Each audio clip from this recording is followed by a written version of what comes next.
नमस्कार, Neha's recipe and tips ह्या चॅनलवरती आपले मनपूर्वक स्वागत करीत आहे। तर मंडळी, किती सुरेख दिसत आहेत ना, अगदी मस्त असे तोंडात टाकताच विरघळणारे एवढे मऊसूद हे पेढे असतात। तर अगदी नवशिकाऊसुद्धा सहज बनवतील आणि जर तुम्ही हे मिश्रण बनवलं तर लहान मुलंसुद्धा सहज हे पेढे वळू शकतील, एवढी ही साधी सोपी रेसिपी आहे।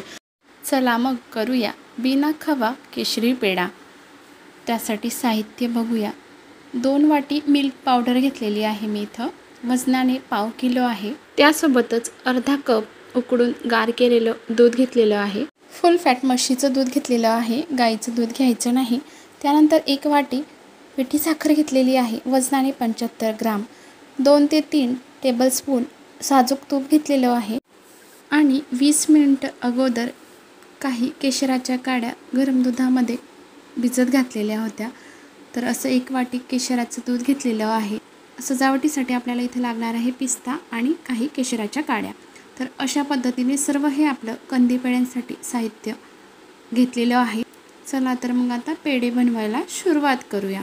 तर तुम्हाला मी इथं वाटी व वजनी दोन्हीही प्रमाण दिलेले आहेत, तुम्ही तुमच्या सोयीनुसार कोणताही घेऊ शकतात। तर तुम्हाला छान अशी कंदी पेढ्यांचा पिवळा रंग येण्याकरिता तुम्ही मात्र 20 मिनिट अगोदर केशराच्या काड्या ह्या गरम दुधामध्ये छान असं भिजवत ठेवायचं, जेणेकरून कंदी पेढ्यांना मस्त असा रंग येतो। तर व्हिडिओ कुठेही स्किप न करता पूर्ण पहा, जेणेकरून कंदी पेढे बनवण्याकरिता काही सिक्रेट ट्रिक दिलेल्या आहे, जेणेकरून तुमचे पेढे हे अजिबात बिघडणार नाहीत व अगदी परफेक्ट असे येतील व नवशिकाऊसुद्धा सहज पहिल्यांदाच हे पेढे बनवतील व ही पेढे घरी बनवले आहे असं वाटणारसुद्धा नाही, एवढे भारी बनतात ना हे पेढे मंडळी। चला तर मग रेसिपीला सुरुवात करूया। सर्वप्रथम मी इथं जाड तळाची कढई घेतलेली आहे, त्यामध्ये अर्धा कप हे दूध घेतलेलं टाकणार व आता गॅसची फ्लेम ही हाय करायची, जेणेकरून पटकन दुधाला उकळी येते व दूध टाकल्यानंतर लगेच त्यामध्ये तूप टाकायचं व अशा पद्धतीने मिक्स करून घ्यायचं। तर दुधाला छान अशी उकळी आल्यानंतर त्यामध्ये आता मिल्क पावडर टाकायची आहे। दुधाला छान अशी उकळी येऊ द्यायची, त्यानंतरच त्यामध्ये मिल्क पावडर टाकायची। तर अशा पद्धतीने हळूहळू मी मिल्क पावडर टाकत घेणार, पूर्ण मिल्क पावडर ह्यामध्ये टाकायची नाही। गॅसची फ्लेम ही लो करून हळूहळू 2-3 वेळाही आपण थोडं करून ह्यामध्ये मिल्क पावडर टाकू शकतो, जेणेकरून ह्यामध्ये लम्स अजिबात निर्माण होत नाही। ही मात्र खात्री घ्यायची की जेव्हा आपण मिल्क पावडर दुधामध्ये ॲड करत असतो ना, तेव्हा गॅसची फ्लेम ही लो ठेवायची, जेणेकरून हे मिश्रण तळाशी अजिबात लागणार नाही व छान असं स्मूथ हे मिश्रण होईल। आता सर्व ही मिल्क पावडर मी ह्या दुधामध्ये मिक्स करून घेणार आणि सतत परतवत राहायचं, एकही यामध्ये लम्स होत नाही।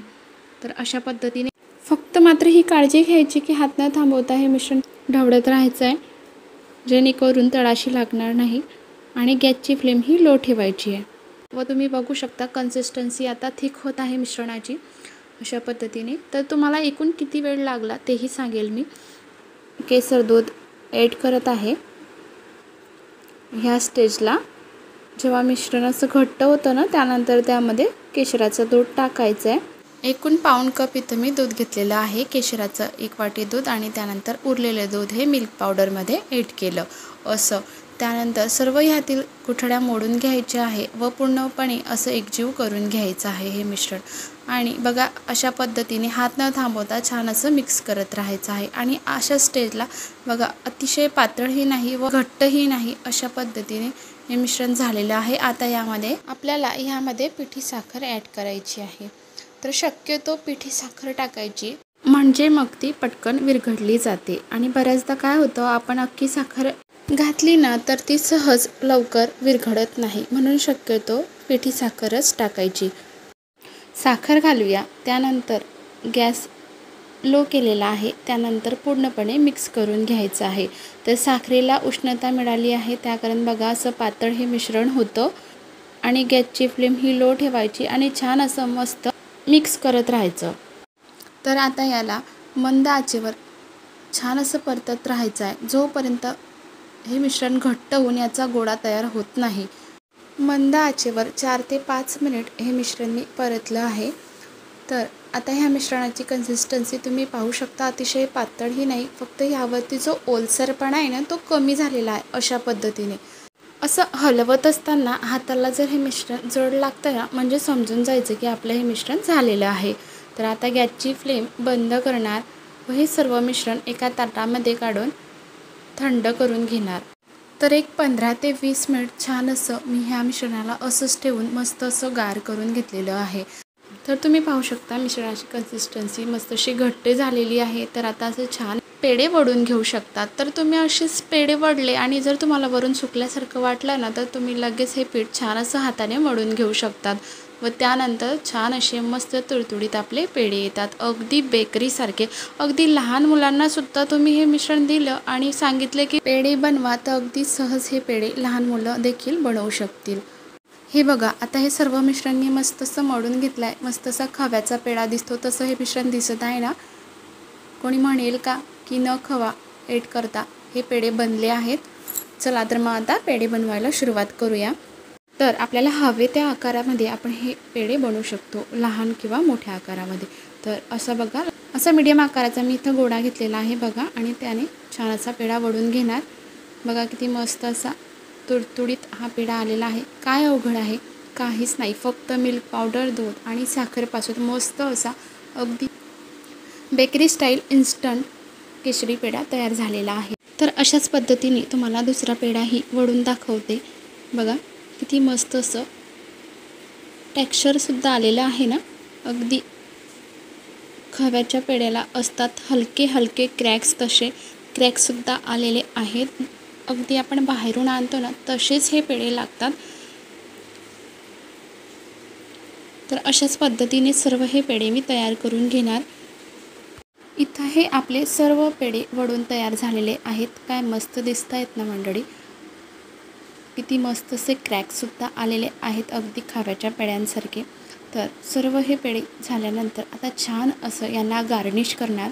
तर इथं काही प्रमाणात मी पिस्त्याचे काप लावत आहे यावरती. मस्त अशी गार्निशिंग केल्यानंतर अजूनच सुरेख दिसतील हे पेढे. तर अशा पद्धतीने सर्व पेढ्यांवरती पिस्त्याचे काप लावून घेणार व मस्त अशी केशराची सुद्धा गार्निश करणार, जेणेकरून आपण याला केशरी पेढा किंवा कंदी पेढा देखील म्हणू शकतो. तर अशा प्रकारे आज आपण 15 ते 20 मिनिटामध्ये केशरी पेढे तयार केलेले आहेत. तर याला आपण केशरी पेढा देखील म्हणू शकतो, कारण आपण ह्यामध्ये केशराचा वापर केलेला आहे आणि केशराचा रंग देखील आहे, म्हणून याला केशरी पेढा देखील म्हणू शकतो.